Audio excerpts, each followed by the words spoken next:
جی تو میرے دوستو، کسی بھی ادارے کو منظم کرنے کے لیے اہم امور ہوتے ہیں، اور ان امور کے تحت پورے ادارے کو یعنی چلایا جاتا ہے، ٹھیک ہے۔ تو اس میں جو ہے 5 امور بہت ہی زیادہ اہم ہے، اور انہی امور کے تحت الحمدللہ ہمارا ادارہ مکتب تعلیم القرآن کام کر رہا ہے۔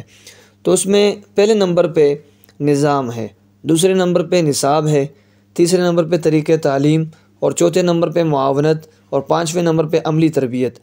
اب اس میں سے ہر عنوان وہ قابل تفصیل ہے کہ اس کو تفصیلاً بیان کیا جائے، لیکن میں تھوڑا سا اس کو اجمالی طور پہ بیان کرتا ہوں آپ کے سامنے، اور تفصیل بھی انشاءاللہ اس کی میں آپ کے ساتھ شیئر کروں گا۔ تو بنیادی طور پہ آپ سمجھیں کہ نظام کیا چیز ہے۔ نظام کی اہمیت اور فوائد: ہر کام وقت پر ہوگا اور کسی قسم کی پریشانی نہیں ہوگی، کم وقت میں زیادہ کام ہوگا۔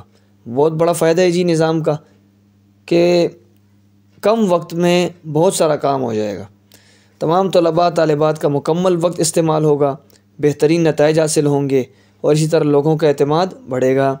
جو مکتب کا ہمارا نظام ہے تو اس میں کل 16 نکات ہے جن کی تفصیل انشاءاللہ ذکر کی جائے گی، لیکن مختصراً میں ذکر کر دیتا ہوں۔ نظام کی اہمیت اور فوائد: مکتب کی جگہیں، مکتب کیسے شروع کیا جائے، معلم معلمہ کا انتخاب کیسا ہو، داخلے کا نظام کیسا ہو، مکتب کی بنیادی ضروریات کیا ہیں، مکتب میں کیا کیا چیزیں لگتی ہے اور کیا ضروریات ہیں اس کی، مکتب کا ماحول کیسا ہو، حاضری کا نظم کیسا ہو، تعلیمی اوقات، سرپرستوں سے ملاقات، فیس، امتحانات، سالانہ تقریب، بنات کے مکاتب، تعلیم بالغان، اسکول میں دینی تعلیم۔ یہ بہت ضروری ہے جی، یہ اسکول میں دینی تعلیم کا ماحول بن جائے۔ الحمدللہ ہمارا ادارہ مکتب تعلیم القرآن اس سلسلے میں بہت کام الحمدللہ کر رہا ہے، اور مزید بھی انشاءاللہ آئندہ جو وقت آنے والا ہے اس میں اسکول میں مکمل طور پہ کہ ہمارا مکتب تعلیم القرآن کا نظام رائج ہو، اور اس میں ماحول وہ دینی اور اخلاقی اور عملی تربیت والا ہو۔ جی دوسرے نمبر پہ آ جاتا ہے نصاب۔ اب نصاب میں اللہ جل شانہ قرآن میں فرماتے ہیں ذَلِكَ الْكِتَابُ لَا رَيْبَ فِيهِ، یہ قرآن کریم ایسی کتاب ہے کہ اس میں کوئی شک نہیں ہے۔ اب یہ نصاب اللہ نے قرآن کا جو بیان فرمایا ہے، اب اس میں دیکھیں اس کی تفصیل میں اگر ہم جائیں گے تو بات لمبی ہو جائے گی۔ بہرحال ہم نصاب میں 8 امور کی تفصیل ہم بیان کریں گے۔ نمبر 1، نصاب کا فائدہ، تربیتی نصاب۔ نمبر 3، تربیتی نصاب برائے مکاتب قرآنیہ، یعنی ناظرہ والوں کے لیے ہمارے احباب مکتب تعلیم القرآن نے جو نصاب متعین فرمایا ہے وہ، اور اسی طرح تربیتی نصاب برائے مدارس حفظ قرآن کریم، تربیتی نصاب برائے اسکول اسلامیات، تربیتی نصاب برائے بالغان مستورات، ان کے لیے بھی الحمدللہ الگ طور پہ نصاب ہے، اس کی بھی تفصیل میں ذکر کروں گا۔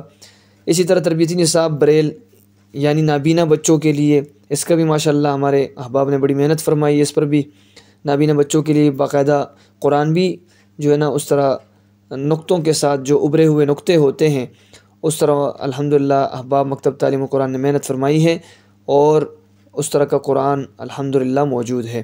اور اسی طرح دیگر کتب کا تعارف یہ ادارہ مکتب تعلیم القرآن کے ذریعے سے یہ انشاءاللہ ہوگا۔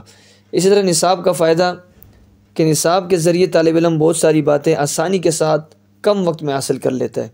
دیکھیں جی، جس بھی ادارے میں نصاب ایسا ہوتا ہے کہ جو ادارے کے لیے اور بچوں کی اخلاقی تربیت کے لیے بہتر ہو، اور جو ادارے میں آنے والے والدین ہیں ان کے لیے متاثر کن ہو، الحمدللہ ہمارے ادارے نے اس پر بھی محنت فرمائی ہے۔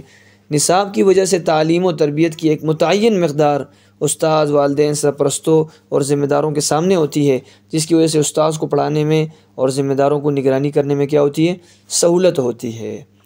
اسی طرح یہ ابھی آپ کے سامنے اسکرین پہ آ چکا ہے کہ تربیتی نصاب برائے ناظرہ کے مکمل نصاب کا اجمالی خاکہ، یہ صرف ناظرہ کا جو ہے اجمالی خاکہ نصاب کا، یہ آپ دیکھ سکتے ہیں جی۔ اسی طرح جی طریقہ تعلیم، کسی بھی ادارے کو منظم کرنے کے لیے اس کی تعلیم کا جو طریقہ کار ہے وہ کیسا ہونا چاہیے، تو اس پر بھی الحمدللہ ہمارے احباب نے محنت فرمائی ہے۔ طریقہ تعلیم میں 18 امور کی تفصیل انشاءاللہ ذکر کی جائے گی۔ تو یہ آپ اسکرین پہ دیکھ سکتے ہیں کہ آپ صلی اللہ علیہ وسلم بحیثیت معلم کیسے تھے، نبوی طریقۂ تعلیم میں کتنی باتوں پر انشاءاللہ وہ بھی آپ کے سامنے بات آئے گی۔ معلم کا مقام اور ذمہ داریاں، اجتماعی تعلیم، انفرادی اسباق کو اجتماعی کرنے کا طریقہ، نصاب شروع کرنے کی ترتیب، تعلیمی ایام، نظام الاوقات، قرآن کریم کے حقوق، اسی طرح نورانی قاعدے سے متعلق اہم تعلیمی ہدایات، بورڈ کا استعمال، ناظرہ قرآن کریم اجتماعی پڑھانے کا طریقہ، حفظ سورہ، مضامین پڑھانے کا طریقہ، کمزور طلباء پر محنت کی اہمیت اور اس کا طریقہ، طلباء کے ساتھ برتاؤ، علم نفسیات، نرمی اور شفقت کے ساتھ بغیر مار کے پڑھانا جو کہ بہت ضروری ہے۔ نرمی اور شفقت کے ساتھ بغیر مار کے پڑھانا الحمدللہ ہمارے اس ادارے کی ایک اہم خصوصیت ہے کہ یہ ادارہ جہاں بھی کام کر رہا ہوتا ہے اور اس ادارے کے تحت جتنے مکاتب قرآنیہ ہیں وہاں پہ الحمدللہ جو بھی استاد وہاں پڑھائے گا تو وہ نرمی اور شفقت کے ساتھ پڑھائے گا، یہ بنیادی شرائط میں سے ہیں۔ درسگاہ میں نظم و ضبط، یہ بھی بہت ضروری چیز ہے۔ اسی طرح جی یہ تعلیمی کیلنڈر ہے آپ کے سامنے نمونے کے طور پہ، ہم نے اس پر بھی انشاءاللہ تفصیلی پھر گفتگو فرمائیں گے جی۔ تو اب یہ مکتب کی معاونت مکتب کی معاونت کون کون کر سکتے ہیں؟ تو مکتب میں نظام، نصاب، طریقۂ تعلیم اور عملی تربیت کا نظم بنانے اور اس کی دیکھ بھال کرنے کو مکتب کی معاونت کہتے ہیں۔ لازمی بات ہے، اللہ جل شانہ قرآن میں بھی فرماتے ہیں وَتَعَاوَنُوا عَلَى الْبِرِّ وَالتَّقْوَى کہ نیکی کے کاموں میں ایک دوسرے کے ساتھ تعاون کیا کرے، نیکی اور تقوی کے کاموں میں، ٹھیک ہے جی۔ تو مکتب کی معاونت کا مقصد مکتب کے تعلیمی معیار کو بلند کرنا اور مکتب کو صحیح نظام و نصاب کے مطابق چلانا ہے۔ اب مکتب کی معاونت کرے کون؟ تو مکتب کی معاونت 5 افراد کے ذریعے کی جائے گی۔ سب سے پہلے نمبر پہ مقامی ذمہ دار، جو مقامی ذمہ دار ہوتا ہے وہ مکتب کی معاونت کر سکتا ہے۔ مسجد کا یا کمیٹی کا کوئی ایسا فرد، وہ انشاءاللہ اس کی تفصیل آگے آئے گی۔ ناظم، اسی طرح مقامی معاون، سینٹر کا ذمہ دار اور مرکزی معاون۔ اب اس کی تفصیل آ رہی ہے کہ مقامی ذمہ دار کسے کہتے ہیں، یعنی مکتب کے قریب رہنے والا کمیٹی کا وہ فرد جو مکتب کے انتظامی اور تعلیمی امور میں بہتری کے لیے فکر مند ہو اور کچھ وقت مکتب کے لیے فارغ کرے۔ دوسرے نمبر پہ ہم نے ذکر کیا تھا ناظم، یعنی ایک مکتب میں 4 اساتذہ یا اس سے زائد ہونے کی صورت میں مکتب کے انتظامی اور تعلیمی امور دیکھنے والا فرد۔ مقامی معاون، یعنی ادارہ مکتب تعلیم قرآن کریم کی طرف سے مکتب میں آنے والا ساتھی جو مقامی معاون کہلاتا ہے۔ سینٹر کا ذمہ دار، اب یہ بھی سمجھے، پورے علاقے اور شہر میں مکاتب قائم کرنے اور منظم کرنے کی فکر اور کوشش کرنے والا۔